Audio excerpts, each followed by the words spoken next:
Hello আমার প্রিয় বন্ধুরা, আবারও এসে গেলাম আরেকটি নতুন বাংলা ভূতের গল্প নিয়ে।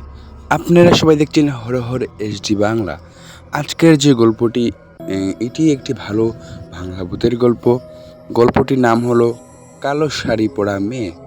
গল্পটির নাম হলো কালো শাড়ি পরা মেয়ে। আজ বেশি দেরি করছি না, আমি গল্পটি শুরু করছি। প্রথমে হলো নটুর জেলার এক ছোট গ্রাম দলিপুর, খুবই শান্ত নিরিবিলি এলাকা। কিন্তু গ্রামের পাশে একটা পুরনো তালগাছের বাগান। বাচ্চাদের সেখানে যেতে মানা, আর বড়রাও সূর্য ডোবার পর আর কখনো ওদিকে পা রাখেন না, কারণ ওখানে নাকি কালো শাড়ি পরা মেয়ে দেখা যায়। গল্প আছে, অনেক বছর আগে রত্না নামের এক গরিব মেয়ে গ্রামের জমিদারের অত্যাচারে প্রাণ হারায়। তাকে তালগাছের বাগানে ফেলে দেওয়া হয় যেন কেউ কিছু না জানে। কিন্তু সেদিন থেকেই প্রতি শুক্রবার রাতে তালগাছের নিচে এক কালো শাড়ি পরা মেয়েকে দাঁড়িয়ে থাকতে দেখা যায়। খুব চুল খোলা মুখ, নিচু হাতে একটা ভাঙা কাচের ছুরি।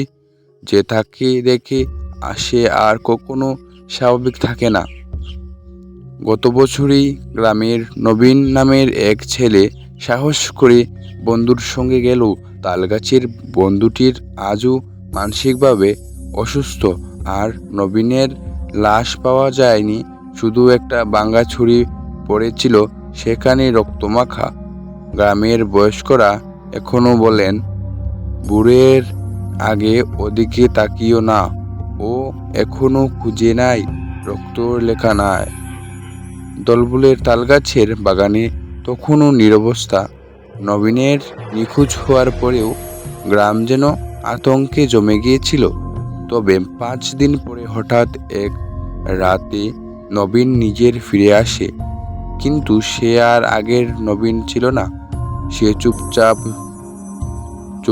চুপচাপ দুটি কেমন যেন ফাঁকা ফাঁকা গলায় সুর বদলে গেছে, খুব চাপা, যেন কেউ যার ভিতর থেকে কথা বলছে। কেউ কিছু জিজ্ঞেস করলে শুধু একটাই কথা বলে, সে এখন মুক্ত নয়। তাকে মরল ও পুরোহিতরা তাকে দেখে ভয় পেয়ে যান। কে বলে নবীনের মধ্যে রূপার আত্মা ঢুকে গেছে, আর বলে সে বোধ হয় তাহলে তার সঙ্গে কোনো চুরি করে এসেছে। এক রাতে পূর্ণিমার চাঁদ যখন ঠিক তালগাছের উপর নবীন হঠাৎ বাড়ি থেকে বেরিয়ে যায়। তা মা পিছনে দৌড়ে গিয়ে দেখে নবীন ঠিক তালগাছের নিচে দাঁড়িয়ে আছে, আর তার সামনে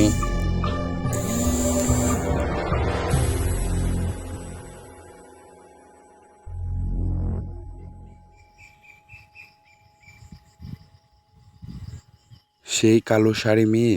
কিন্তু এবার শুধু দাঁড়িয়ে নেই, তার চোখে পানি আর হাতে এক সিঁদুর কৌটা। নবীনের ঠোঁট কাঁপতে কাঁপতে শুধু বলে, সে বলে তো তাকে বিয়ে করলেই সে মুক্তি পাবে। গ্রামের লোকেরা সেই রাতেই সবাই মিলে তালগাছের বাগানে যায়। কিন্তু সেখানে গিয়ে তারা যা দেখে তা আজও কেউ বলতে পারেনি। তালগাছের নিচে নবীন পড়ে আছে মৃত, কিন্তু মুখে সারি হাসি, আর পাশে লাল সিঁদুর ছড়িয়ে একটা কালো শাড়ি পরে আছে ফাঁকা, যেন কেউ হঠাৎ অদৃশ্য হয়ে গেছে। বন্ধুরা, আজ এই গল্পটি প্রথম পর্ব। যদি চাও এই গল্পটির দ্বিতীয় পর্ব শুনতে, তাহলে আমাদের চ্যানেলটিকে সাবস্ক্রাইব করুন। আর আপনারা সবাই দেখছেন আমাদের চ্যানেল হরহর এইচডি বাংলা।